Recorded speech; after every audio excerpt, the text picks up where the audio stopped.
उपस्थित सर्व शिवसैनिक आणि शिवसेना प्रेमी बांधवांनो, भगिनींनो आणि मातांनो, 1968 किती वर्ष झाली? मी आलो म्हणून तुम्हाला आनंद झाला, पण मी इथे आलो म्हणून मलाच जास्त आनंद झालाय.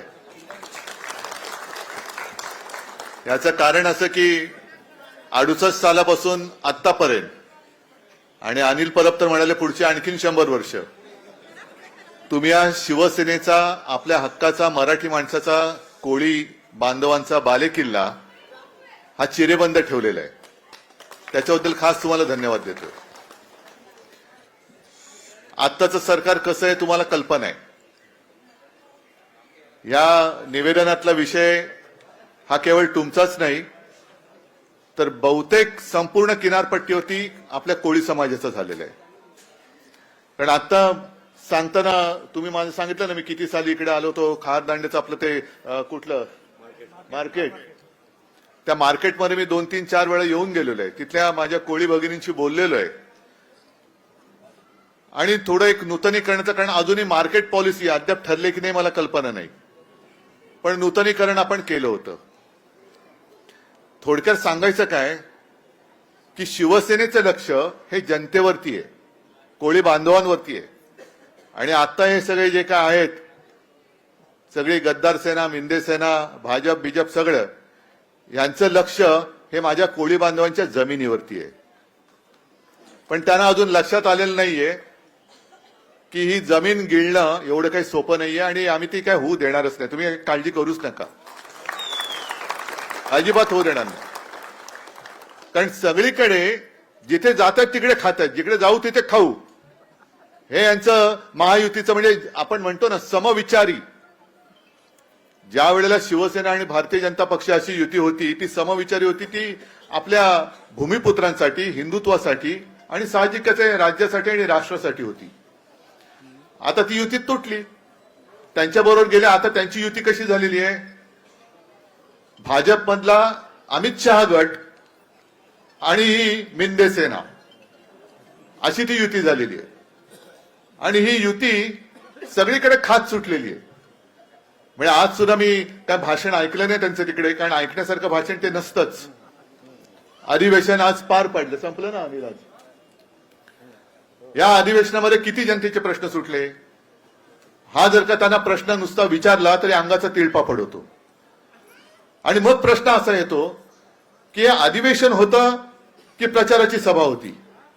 कारण घोषणा अमाप झाल्या, पण त्या घोषणांमध्ये केवळ एक विकासाची धुळफेक करायची, विकास विकास विकास, आणि खालनं जमिनी हडप करायच्या. आज ही आपली संस्कृती आहे.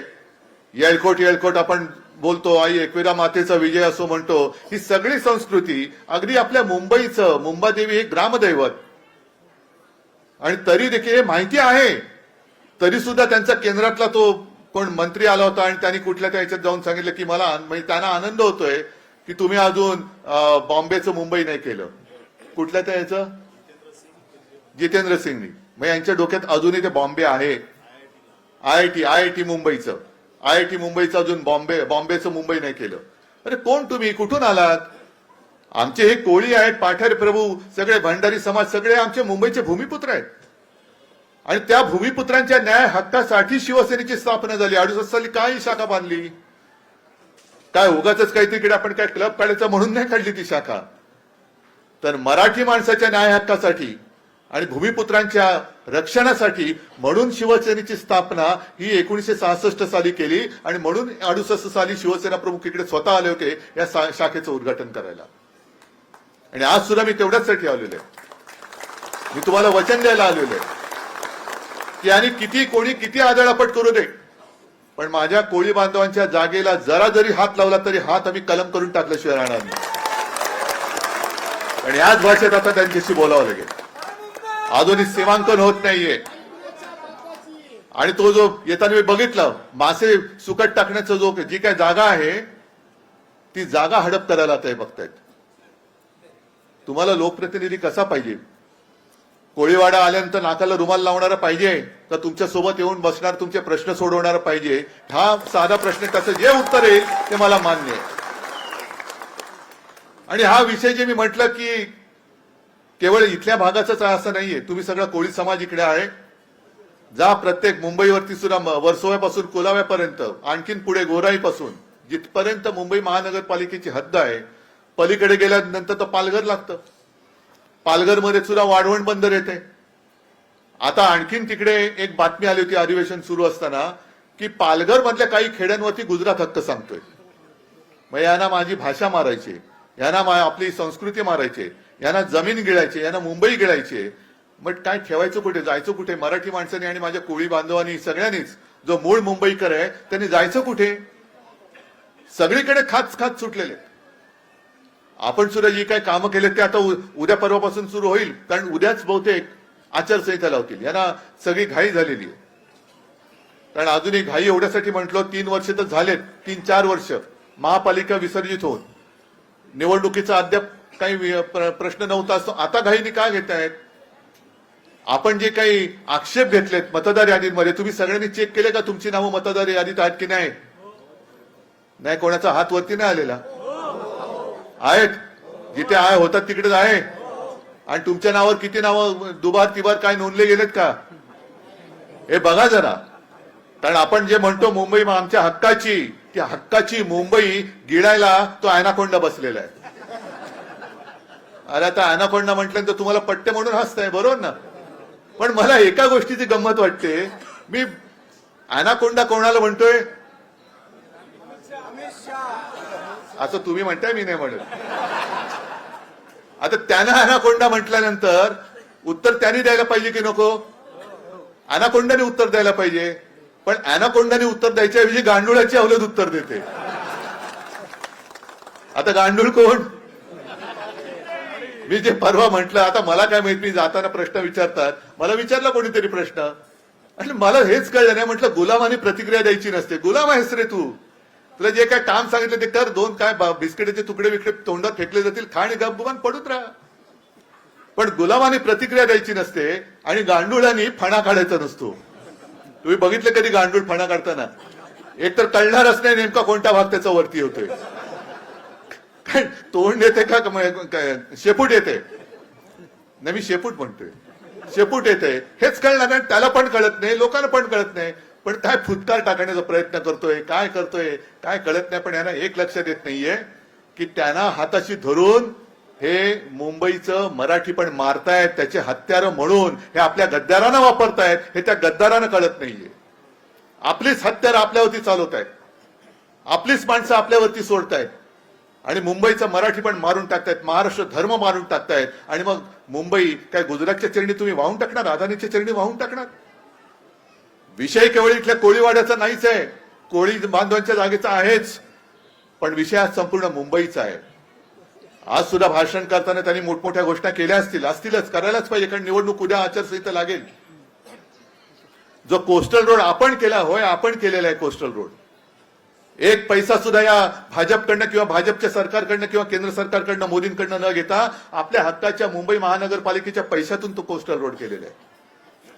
आणि मला आठवतंय ज्या वेळेला कोस्टल रोड आपण शिवसेनेचं वचन म्हणून जाहीर करणार होतो, तेव्हा मी शिवसेना प्रमुखांची परवानगी घ्यायला गेलो. म्हटलं असं कोस्टल रोड आपण करू इच्छितोय, करू शकतो, की जेणेकरून साधारणतः गोराईपासून तो तिथून आता पुढचा भाग होईल, गोराईपासून कुलाब्यापर्यंत तिथपर्यंत थेट माणसं ये जा करू शकतील. मुंबईतलं ट्रॅफिक खूप हलकं होईल, ट्रॅफिक जाम होणार नाही आणि आजूबाजूला खूप चांगली मोकळी जागा निर्माण होईल. आणि शिवसेना प्रमुखांनी मला एकच सांगितलं, उद्धव एकच लक्षात घे, मोकळी जागा निर्माण होईल चांगली गोष्ट आहे, पण या मोकळ्या जागेवरती अनधिकृत बांधकाम किंवा बिल्डरचा डोळा याच्यावरती पडता कामा नये. म्हटलं मी तुम्हाला खात्री देतो की इकडे असं काही होऊ देणार नाही. मुंबईकरांसाठी इकडे आपण मोठं मोकळं जी काही जागा, आज मुंबईमध्ये जागाच राहिलेली नाहीये, मुंबईकरांसाठी म्हणून तिकडे आपण जागा निर्माण करू. अगदी रेसकोर्स आणि कोस्टल रोड ह्या सगळ्यांना म्हणजे रेसकोर्सचे इकडे मोठं उद्यान आणि कोस्टल रोडसाठी मुंबईकरांना कुटुंबियांसमेत मोकळं फिरायला, कोण सायकल करतंय, मुलं बागडतायत, फिरतायत, मोकळी हवा येते, अशी मोकळी जागा ठेवू. हे वचन माझं आहे, हे वचन शिवसेनेचं आहे, हे वचन अर्ध आपण पूर्ण करून दाखवलेलं आहे, पण अर्ध अजून करण्याचं बाकी आहे. आणि आता जर का मुंबई महापालिका त्यांच्या घशात गेली तर तिकडे सुद्धा हा कोळीवाडा तर ते घेण्याचा प्रयत्न करतील, जो आपण घेऊ देणार नाही. पण मुंबईच्या कोस्टल रोडच्या आजूबाजूला होणारी मोकळी जागा सुद्धा हे बिल्डरच्या म्हणजे कोणाच्या घशात? अरे जिथे जातोय चांदा ते बांधा, चंद्रपूरमध्ये गेलो तरी म्हणतात अदानी, इकडे गेलो तरी अदानी, कोल्हापूरमध्ये कोण आहे कोण हा माणूस? हा काय ब्रह्मराक्षस झालाय? सगळं काही जे उठसूट ते अदानीकडे देतात, मग माझ्या सामान्य माणसांनी करायचं काय? जी मोकळी जागा दिसली का तिकडे अदानीचा बोर्ड. आज सुद्धा मी बघितलं वरळीमधले 2 भूखंड लिलावात काढतायत आणि लिलाव करून घेणार कोण? मुंबईचा डम्पिंग ग्राउंड अदानीला, धारावी अदानीला, कुर्ला मदर डेअरी अदानीला, मिठागर अदानी, मुलुंडचं सगळं अदानी. म्हणजे काय हे मुंबई आहे का अदानी नगरी करणाऱ्याची? आणि ही कसोटी केवळ माझी नाहीये, ही कसोटी तुमच्या सगळ्यांची आहे. आपली मुंबई आपल्या हक्काची, ही हक्काची मुंबई आपण हातात ठेवणार की त्यांच्या चरणी वाहून देणार हे ठरवण्याची ही निवडणूक आहे. आज शाखेचं नूतनीकरण झालं, आनंद आहे. पण शाखेचं नूतनीकरण जरी झालेलं असलं तरी शाखेचा मूळ गाभा हा तोच राहिलेला आहे आणि तोच राहिला पाहिजे. या शाखेने आतापर्यंत म्हणजे 68 सालापासून आजपर्यंत अनेक जणांना न्याय दिला असेल, अनेक जणांची भांडणं सोडवली असेल, अनेक जणांना मुलांना शाळेत ऍडमिशन मिळवून दिले असेल, खूप काम केलेलं आहे. आणि हीच तर शिवसेनेची ओळख आहे. शिवसेनेची ओळख, शिवसैनिक स्वतःच्या जीवाची पर्वा न करता जनतेच्या मदतीसाठी धावून जातो, म्हणून शिवसेना आणि मुंबई हे नातं घट्ट जुळलेलं आहे. हे नुसतं काही लिखापडीचं खातं हे नाहीये की आम्ही काहीतरी तुम्हाला FSI वाढून दिला तर लोक लगेच वेडे होऊन तुम्हाला मतं देतील, TDR दिला म्हणून मतं नाही. माझ्या संकटाच्या काळी जो धावून येतो तो माझा, आणि तो फक्त शिवसैनिक. बाकी यांची चोराची टोळी तर येऊ शकत नाही, चोराची टोळी येऊ शकत नाही. बाकी आहे मुद्दे बरेच आहेत, पण सगळे मुद्दे आज काही बोलण्यासारखे नाही आहेत. आज आपण एका वेगळ्या नाही म्हटलं तरी मूड मध्ये आहोत. तुम्ही सगळ्यांनी माझं खूप छान आनंदाने स्वागत केलं. मला ती टोपी, मला जरा एक क्षणभर भीती वाटली. पारंपरिक कोळी वेश, पारंपरिक म्हणजे काय आणखीन आला म्हणजे इथपर्यंत टोपी जॅकेट वगैरे सगळे ठीक आहे, पण तुम्ही ज्या प्रेमाने माझं स्वागत केलं आणि मी प्रत्येकाच्या चेहऱ्यावरती एक आनंद बघतोय, बस तुमचं प्रेम, ह्या प्रेमाचं पाठबळ हीच माझी कमाई आहे. आणि त्या कमाईच्या जोरावरती मी तुमच्या न्याय हक्कासाठी लढल्याशिवाय राहणार नाही. आणि अजिबात काळजी करू नका. परत एकदा सांगतो, जो कोणी या तुमच्या हक्काच्या जागेला हात लावण्याचा प्रयत्न करेल त्याचे हात आपण कलम केल्याशिवाय राहणार नाही. आणि ते कायद्याच्या भाषेत, कारण पोलीस नाही तर म्हणतील की हात छाटायला निघाले नाही. आम्ही कायद्याने बोलतो, कारण कानून के हात लंबे होते तसंच त्यांचे ते कागदावरचे हात, ते हक्क आम्ही कोणाला 1 इंच सुद्धा जागा घेऊ देणार नाही, हे वचन तुम्हाला देतो आणि तुमची रजा घेतो. जय हिंद, जय महाराष्ट्र.